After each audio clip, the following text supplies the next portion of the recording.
I want to go to the West Oz, Kristy, and I'm particularly interested in your thoughts.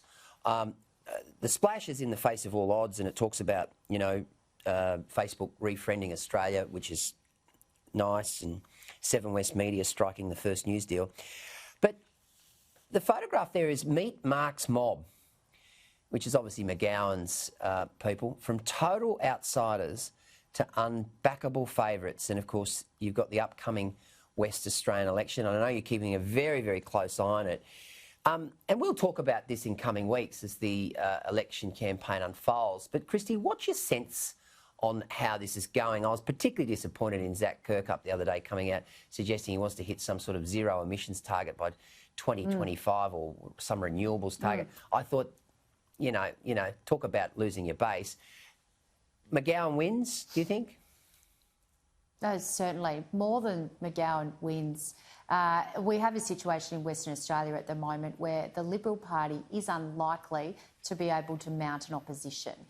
The opposition mantle is highly likely to go to the National Party, who will firmly win their 2 lower house seats and will win more seats in the upper house, I believe, and are on track to, than the Liberal Party. So in Western Australia, the National Party and the Liberal Party are not in a formal coalition. They obviously vote together on issues, but they do not have a joint party room like we have here in Canberra, and they do run three-cornered contests. There are not too many three-cornered contests in this election because there's not too many highly contestable seats that either coalition party are looking at that they might take off each other. I think they're very happy to try and win the seats that they each have. However, we are anticipating in the Liberal Party that the Western Australian lower house vote for the Liberal Party will be so low that they will be unable to field an upper house quota. Because, of course, the vote in the lower house needs to be high enough to get a number of upper house MPs elected on their tickets. That is the fear of the coalition parties in Western Australia, certainly the fear of the Liberal Party. And we have seen that fear reverberated through the Liberal Party changing tactics this week towards you can't have a party that's not accountable. You can't have a party that controls both houses of parliament.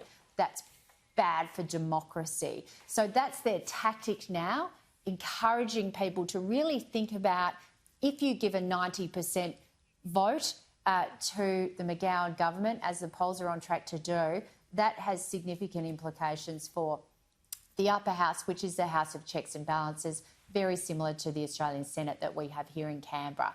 So very worried among coalition federal MPs from Western Australia walking around Canberra this week.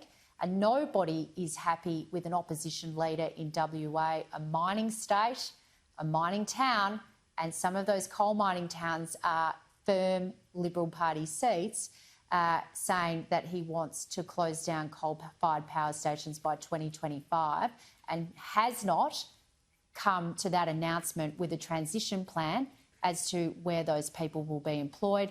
And we have an absolute reversal of the situation, Gleeson, where Mark McGowan is going out heralding the mining industry, saying Labor is for mining, Labor is backing in coal.